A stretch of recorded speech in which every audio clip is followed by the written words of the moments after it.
Binasag ng ilang batang atletang Pinoy ang iba-ibang record sa pagpapatuloy ng Palarong Pambansa 2026. Nangunguna pa rin ang mga kinatawa ng National Capital Region sa pagsungkit ng medalya.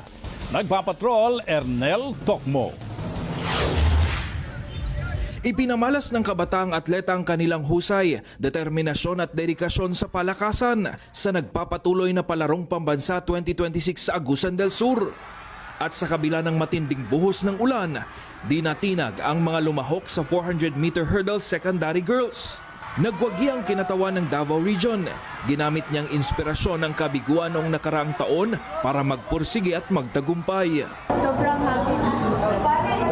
Almost 1 year po talaga ako nag-prepare po for this Palarong kasi last year po is pang finalist na po ako, hindi po ako nakamedal kaya nilagay ko po sa utak tsaka gusto ko po na mabawi talaga ako this season po.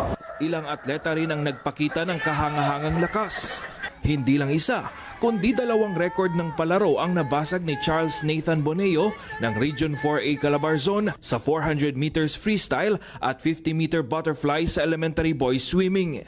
6 na gintong medalya rin ang nasungkit ni Boneo sa palaro. Si Julian Cañalita ng Region 7 Central Visayas, 2 palaro records din sa athletics ang nahigitan, na parehong siya rin ang dating record holder. Na-break din ng veteranang track and field athlete na si Lorraine Batalla ng Region 4A Calabarzon ang palaro record sa 400-meter dash ng secondary girls. Sa 400-meter dash elementary girls, panalo ang palaro first-timer na si Ashley Nicole Silvor ng Negros Island Region. Binasag din niya ang record ng naturang category. Nakita ko sa Facebook yung mga nanalo, tapos mga time nila, like malakas pa sa akin. Kaya hindi ako nag-expect na makaka-gold pa. Sa weightlifting, panalo ang grade 9 na si Adrian Bucol mula sa Region 9 Zamboanga Peninsula sa 48 kilograms category. Nahikayat si Adrian na mag-weightlifting dahil sa kabarangay nitong si first Filipino Olympic gold medalist na si Heidelin Diaz. Tournament director din ang Pinay Olympian sa weightlifting event. Marami po ako nakitang potential athletes and I'm happy to see they do weightlifting and enjoy weightlifting.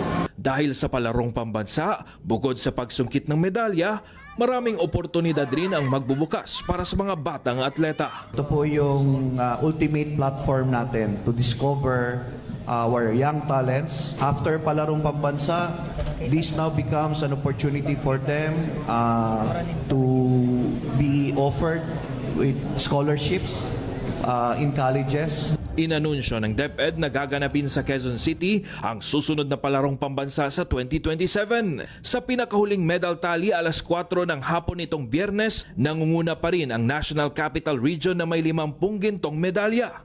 Sinundan ng Region 4A Calabarzon na may 32 ginto at Region 6 Western Visayas na may 26 gold medals. Ernel Tokmo, ABS-CBN News, Agusan del Sur.